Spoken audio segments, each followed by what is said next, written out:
दोस्तों, अगर आपको सीरीज एक्सप्लेनेशन में इंटरेस्ट है तो एग्जैक्टली सेम रीजन के लिए मैंने न्यू क्लाइमेक्स रिवील चैनल शुरू किया है, जहां पर ऑलरेडी मैंने न्यू सीरीज की वीडियो पब्लिश की है और वहां भी मैं डेली 2 वीडियोस पोस्ट करूंगा। इसलिए यदि आपको जरा भी सीरीज में इंटरेस्ट है या आप मुझे सपोर्ट करना चाहते हो तो प्लीज मेरे न्यू क्लाइमेक्स रिवील चैनल को सब्सक्राइब जरूर करें और पोस्टेड सीरीज एक्सप्लेनेशन की वीडियो देखना ना भूलिएगा।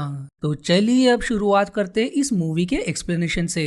फिल्म के शुरुआत में हम एक गाड़ी को किसी सुनसान रास्ते में जाते हुए देखते हैं और तभी अचानक से उसके सामने एक टॉम नाम का आदमी आ जाता है जो कि वहां पर गिर पड़ता है, जिसकी इस हालत को देखकर गाड़ी वाला इंसान उसे देखने के लिए उसके पास आता है और तब टॉम मरने से पहले किसी कैसल गार्ड नाम की जगह का नाम लेता है। अब टॉम के मरने के बाद एक शख्स हॉस्पिटल से उसकी लाश लेने के लिए आता है जिसका नाम फ्रैंक होता है। दरअसल टॉम फ्रैंक के साथ आईटीसी नाम के कंपनी में काम करता था और तभी फ्रैंक को आईटीसी के प्रेसिडेंट रॉबर्ट का कॉल आता है जो कि फ्रैंक से कहता है कि टॉम की मौत के पीछे का राज किसी को पता नहीं चलना चाहिए, नहीं तो इससे हमारी कंपनी बर्बाद हो सकती है। इसके बाद अगले सीन में हमें फ्रांस के एक गांव कैसल गार्ड को दिखाया जाता है जहां पर हम प्रोफेसर जॉनसन को देखते हैं जो कि अपने आर्कियोलॉजी स्टूडेंट्स केट, जॉश और फ्रांसिस के साथ वहां खुदाई का काम कर रहे होते हैं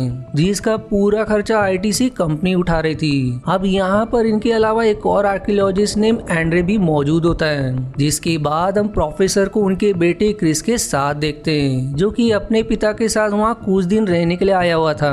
अब यहाँ क्रिस से प्रोफेसर कहते हैं कि उन्हें आईटीसी से अपने कुछ सवालों के जवाब चाहिए, जैसे कि कैसल गार्ड में आईटीसी खुदाई क्यों कर रही है, इसलिए वो आईटीसी जा रहे हैं। अब प्रोफेसर के जाने के बाद एक दिन एंड्रेस क्रिस को एक ताबूत दिखाता है जिसमें फ्रांस की रानी ने किसी योद्धा का हाथ पकड़ा हुआ था जिसका एक कान कटा था, लेकिन ये योद्धा कौन है इसके बारे में भी कुछ भी पता नहीं चल पाया है। इसी तरह एक दिन इन लोगों को खुदाई करते करते एक सुरंग का रास्ता मिलता है जिसके अंदर एंड्रे और केट प्रवेश करते हैं, जहां इन्हें एक पुराना बॉक्स मिलता है जिसे ये लोग अपने पास रख लेते हैं। अब आगे इन्हें एक पत्थर की टूटी हुई मूर्ति दिखाई देती है जिसे देखकर केट इसे तोड़ने वाले को काफी बुरा भला कहती है क्योंकि ये काफी कीमती थी। और अब अचानक से वहाँ मिट्टी के गिरने के कारण वहाँ का रास्ता बंद होने लगता है, इसलिए वो जल्दी से उस जगह से निकलने लगते हैं। और तभी रास्ते में एंड्री को एक कांच का टुकड़ा मिलता है जिसे उठाकर एंड्री और केट वहाँ से बाहर आ जाते हैं। अब ऊपर आने पर जब जोश उस कांच को चेक करता है तो उसे पता चलता है कि ये किसी के चश्मे का लेंस है जो कि उस गुफा में मिलना नामुमकिन है क्योंकि ये गुफा करीब 600 सालों से बंद थी जिस वक्त चश्मे का आविष्कार भी नहीं हुआ था। और साथ ही इन्हें जो बॉक्स मिला था उसके अंदर इन्हें एक पेपर मिलता है जिसमें किसी ने हेल्प में यानी कि मदद करने के लिए कहा था और उसमें प्रोफेसर जॉनसन के सिग्नेचर भी थे जो देख सभी एकदम चौंक जाते हैं क्योंकि प्रोफेसर तो 2 दिन पहले ही वहाँ से आईटीसी जाने के लिए निकले थे, तो वो इस नोट को इस 600 साल पुरानी गुफा में कैसे छोड़ सकते हैं। इसलिए अब क्रिस तुरंत आईटीसी में फोन लगाकर अपने पिता के बारे में पूछता है जिसके जवाब में आईटीसी वाले इन्हें अपने पास मिलने के लिए बुलाते हैं। और वहां पहुंचकर इनके पहुंचने पर रॉबर्ट और कंपनी का वाइस प्रेसिडेंट स्टीवन इन्हें बताते हैं कि हम लोग एक टेलीपोर्टेशन मशीन का निर्माण कर रहे थे जिसकी मदद से किसी भी चीज को एक जगह से दूसरी जगह आराम से भेजा जा सकता था, लेकिन जब हमने उस चीज को मशीन के जरिए भेजा तो वो यहाँ से गायब तो हो गया लेकिन दूसरी जगह नहीं पहुंचा, बल्कि कुछ देर बाद वो चीज यहाँ वापस आ गई। इसलिए हमने दूसरी बार एक कैमरा भेजा जिसके वापस आने पर हमें उसकी फोटो से पता चला कि वो दरअसल कुछ देर के लिए 1357 में चला गया। मतलब कि गलती से इस टेलीपोर्टेशन डिवाइस के जरिए हमने एक वर्म होल की खोज कर ली जो कि 1357 के समय में फ्रांस के कैसल गार्ड नाम के गाँव में खुलता है, जिसका पता लगाने के लिए हम वहाँ पर खुदाई करवा रहे थे। और जब 2 दिन पहले प्रोफेसर हमारे पास इसी सवाल को लेकर आए तो हमने उन्हें सब कुछ सच बता दिया, जिस पर प्रोफेसर ने उनसे 1357 में जाने की उत्सुकता जताई। इसलिए हमने उन्हें फ्रैंक के साथ वहाँ भेज दिया। अब उनके पास वापस आने के लिए 1 घंटा था, लेकिन वापस सिर्फ फ्रैंक ही आ पाया और प्रोफेसर वहीं जंगल में खो गए। इसलिए स्टीवन इन सबसे कहता है कि हम चाहते हैं कि तुम लोग वहां जाकर प्रोफेसर को वापस ले आओ। जिसके बाद Kate, Chris, Andre, Francis, Frank और उसके 2 और साथी वहां जाने के लिए तैयार हो जाते हैं। जिसके बाद इन सबको एक पेंडेंट दिया जाता है जो कि इनकी आज के समय में वापस लौटने में मदद करेगा।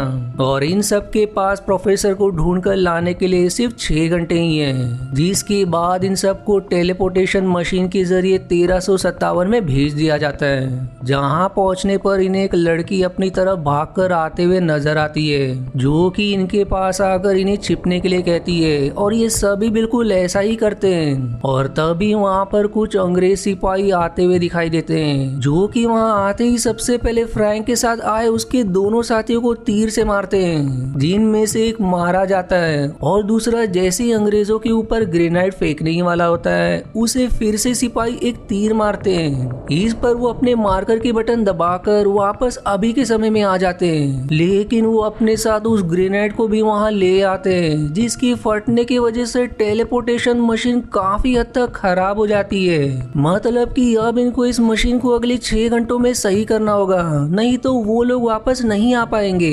और फिर जॉश और स्टीवन इस काम में लग जाते हैं। वहीं दूसरी तरफ 1357 में अंग्रेज सिपाही इन सभी को ढूंढ रहे होते हैं और तभी वहाँ फ्रेंच सिपाही आ जाते हैं। दरअसल ये वो दौर है जब फ्रेंच और अंग्रेजों के बीच युद्ध चल रहा था, इसलिए अब फ्रेंच और अंग्रेज सिपाही आपस में लड़ने लगते हैं, जिसका फायदा उठाकर ये सब वहाँ से निकल जाते हैं। अब जिस लड़की ने इन्हें छुपने के लिए कहा था, वो इन सबको लेकर कैसल गार्ड पहुँचती है, जिसे देखकर केट और बाकी सब खुश होते हैं, क्योंकि इसी जगह ये लोग खुदाई कर रहे थे। पर 1357 में इस जगह पर फ्रांस का नहीं बल्कि अंग्रेजों का कब्जा था और आज ही के दिन ये जगह इन दोनों सेनाओं के बीच के युद्ध के कारण तबाह होने वाली है। अब वहाँ फिर से इन्हें अंग्रेज सिपाही देख लेते हैं और अब सभी पकड़े जाते हैं, लेकिन वो लड़की किसी तरह से उनसे बचकर वहाँ से निकल जाती है। इसके बाद बाकी सभी को लॉर्ड ओलिवर के सामने पेश किया जाता है, जो कि देखता है कि इन सब में फ्रांसिस एक फ्रेंच है और उसे लगता है कि ये फ्रेंच जासूस हो सकता है, इसलिए वो तुरंत फ्रांसिस को जान से मार देता है और बाकी सबको कैद कर लिया जाता है। जहाँ पर इन सभी की मुलाकात प्रोफेसर से होती है, जो कि इनके पूछने पर बताते हैं कि जब वो यहाँ आए तो कैसल गार्ड की एक मोनेस्ट्री में उन्हें कुछ अंग्रेज सिपाहियों ने पकड़ लिया, जिसके बाद ओलिवर उन्हें जान से मारने वाला था, लेकिन अपनी जान बचाने के लिए उन्होंने ओलिवर को ग्रीक फायर यानी कि पानी से भी ना बुझने वाली आग बनाकर देने का लालच दिया,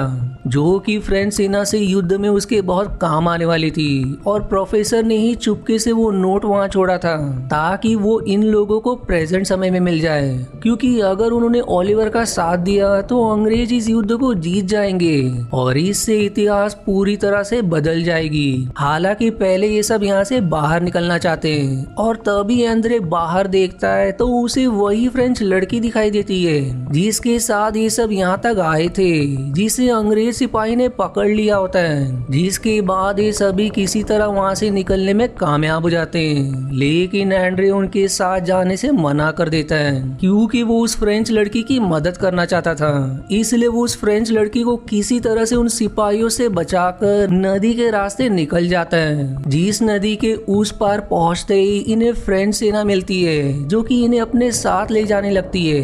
अब क्योंकि उस सेना के लोग उस फ्रेंच औरत को क्लेरा नाम से बुला रहे होते हैं, तो इससे एंड्रे समझ जाता है कि ये कोई आम लड़की नहीं है बल्कि फ्रांस के राजा की बहन है, जिसकी कब्र के बारे में उसने क्रिस को शुरुआत में बताया था। और अब यहाँ फ्रांस के राजा एरेनॉट को देखते हैं, जो कि क्लेरा की जान बचाने के लिए एंड्रे को धन्यवाद कहता है। अब एंड्रे बताता है कि उसके दोस्तों की जान अभी भी खतरे में है, इसलिए उसे उनकी मदद के लिए जाना होगा। साथ ही वो एरेनॉट को खास करके आज के दिन क्लेरा का ध्यान रखने के लिए कहता है, क्योंकि आज ही वो ऐतिहासिक दिन है जिस दिन क्लेरा को फांसी होने वाली है, जिसकी मौत से फ्रेंच सेना के अंदर एक अलग ही तरह की जोश भर जाने के कारण वो अंग्रेज सेना को हराकर आजादी हासिल कर लेंगे। लेकिन एंड्रे क्लेरा से प्यार करने लगा था, इसलिए वो नहीं चाहता था कि उसकी मौत हो। और साथ ही यहाँ हमें ये पता चलता है कि क्लेरा भी एंड्रे से प्यार करने लगी थी। इधर क्रिस और बाकी सबको अंग्रेज सिपाही हर जगह ढूंढ रहे होते हैं, जिसकी कुछ देर बाद वो प्रोफेसर और फ्रैंक को पकड़ने में कामयाब हो जाते हैं। लेकिन क्रिस और केट एक साथ वहाँ से भाग निकलते हैं, जिसके बाद दोनों उसी मोनेस्ट्री में पहुँचते हैं जहाँ पर इन्होंने आज के समय उस सुरंग की खोज की थी। लेकिन इन लोगों को मोनेस्ट्री में वो सुरंग कहीं भी नहीं दिखती। पर अब केट को वहाँ वही मूर्ति दिखाई देती है जो कि उसे वहाँ टूटी हुई मिली थी, और उसे देखकर केट कहती है कि इसको मैंने ही तोड़ा था। और उसको तोड़ने के बाद इन्हें सुरंग का रास्ता मिल जाता है। इधर दूसरी तरफ एंड्रे को भी अंग्रेज सिपाही पकड़ लेते हैं और उसे भी उसी सिपाहियों की टुकड़ी में शामिल कर दिया जाता है जो फ्रैंक और प्रोफेसर को ले जा रहे होते हैं। अब इन सिपाहियों का एक जनरल होता है जिसका नाम विलियम होता है, जिसे फ्रैंक पहचान जाता है क्योंकि विलियम भी फ्रैंक के साथ आईटीसी में काम करता था। अब यहाँ पर विलियम फ्रैंक से बताता है कि वो आईटीसी और उसके लोगों से नफरत करता है क्योंकि उन्होंने कभी भी उसे ये नहीं बताया कि बार बार वर्म होल के जरिए टाइम ट्रेवल करने से इंसान का डीएनए धीरे धीरे कमजोर पड़ने लगता है। और विलियम ने इतनी बार टाइम ट्रेवल कर लिया है कि अगर वो एक बार और आज के समय में लौटा तो इससे वो मारा जाएगा, इसलिए उसने अपनी बाकी की जिंदगी वहीं बिताने का फैसला किया। और ये सब बात बताने के बाद वो फ्रैंक को भी मार डालता है। इधर अंग्रेजों द्वारा कब्जे में किए गए किले के बाहर फ्रेंच सेना पहुंच चुकी होती है, लेकिन इन्हें किले में घुसने का रास्ता नहीं मिल रहा होता, जिन्हें क्रिस और केट मोनेस्ट्री की सुरंग का रास्ता दिखाते हैं जो कि किले के अंदर जाकर खुलती है। लेकिन आगे का रास्ता बंद होने की वजह से ये सब वहीं फंस जाते हैं। वहीं दूसरी तरफ हम देखते हैं कि ओलिवर ने क्लेरा को फिर से पकड़ लिया है और साथ ही अंग्रेज सेना फ्रेंच सेना के ऊपर ग्रीक फायर से हमला करती है, जिसे प्रोफेसर ने उनके लिए अपनी जान को सलामत रखने के लिए बनाया था, जो कि पानी से भी नहीं बुझती है। दरअसल ये ग्रीक फायर कुछ और नहीं बल्कि बारूद के द्वारा लगाई गई आग है। अब इसके बाद ओलिवर फ्रांस के राजा एरोनॉट को उसकी बहन क्लेरा को मारने की धमकी देता है, जिस पर एंड्रे एक मशाल को लेकर कहता है कि अगर तुमने क्लेरा को नुकसान पहुंचाने की कोशिश की तो मैं ये मशाल बारूद पर फेंक दूंगा। लेकिन ओलिवर को लगता है कि एंड्रे उसे सिर्फ धमकी दे रहा है, क्योंकि अगर उसने ऐसा किया तो इससे उसकी भी जान जा सकती है। लेकिन एंड्रे सच में मशाल को बारूद पर फेंक देता है, जिससे वहाँ एक जोरदार धमाका होता है और उस धमाके से सुरंग का रास्ता भी खुल जाता है, जिसमें से क्रिस, केट और बाकी फ्रेंच सैनिक बाहर आ जाते हैं। और अब वहाँ पर एक जोरदार लड़ाई छिड़ जाती है, जिसमें एंड्रे क्लेरा को बचाने के लिए विलियम से लड़ता है, जो कि भले ही पहले आईटीसी में काम करता है पर अब वो ओलिवर का खास है, इसलिए वो एंड्रे से पूरी ताकत से लड़ता है। और इस लड़ाई के दौरान एंड्रे का एक कान कट जाता है, जिसके बाद एंड्रे आखिर में विलियम को जान से मार डालता है और क्लेरा को बचा लेता है। वहीं इधर आईटीसी में जॉश और स्टीव मिलकर टेलीपोर्टेशन मशीन को 81% तक सही करने में कामयाब हो जाते हैं और अब 6 घंटे पूरे होने में सिर्फ कुछ ही मिनट बचे हुए होते हैं। और अब हम यहाँ देखते हैं कि रॉबर्ट अब भी नहीं चाहता कि जो लोग गए हैं वो वापस आए, क्योंकि अगर वो वापस आ गए तो सरकार को पता चल जाएगा कि आईटीसी के कारण कितने जाने गई हैं, जिससे वो इस कंपनी को बंद करवा देगी। अब इस बात पर रॉबर्ट और स्टीवन की बहस हो जाती है, क्योंकि स्टीवन रॉबर्ट के खिलाफ था और इसी दौरान स्टीवन उस मशीन को चालू कर देता है, जिस पर रॉबर्ट को गुस्सा आ जाता है और उसे जोर से धक्का दे देता है, जिससे स्टीवन के सिर पर चोट लगने के कारण वो वहीं बेहोश हो जाता है। वहीं इधर फ्रेंच सेना अंग्रेजों को हरा देती है, साथ ही एरोनॉट भी ओलिवर को मार डालता है। और इस दौरान एंड्रे को अपना कटा हुआ कान देखकर याद आता है कि क्लेरा की मूर्ति के साथ उसने जिस योद्धा की मूर्ति देखी थी उसका भी कान कटा हुआ था, मतलब कि वो एंड्रे ही था। इसलिए एंड्रे इसको अपनी किस्मत मानकर वहीं रुकने का फैसला करता है। इसी वक्त आईटीसी में रॉबर्ट मशीन को बंद करने उसके अंदर जाता है, जो देख जॉश उसे मशीन के अंदर ही लॉक कर देता है। जिससे होता यह है कि जैसे ही प्रोफेसर, क्रिस और केट अपने अपने पेंडेंट की बटन को दबाते हैं वो सब आज के समय में वापस आ जाते हैं और उनके बदले रॉबर्ट 1357 में चला जाता है, जहां पहुंचते ही उसे एक अंग्रेज सिपाही जान से मार डालता है। इसके बाद हम देखते हैं कि प्रोफेसर, क्रिस और केट एक बार फिर से कैसल गार्ड जाते हैं, जहां इन्हें क्लेरा की मूर्ति के साथ एंड्रे की मूर्ति भी दिखाई देती है,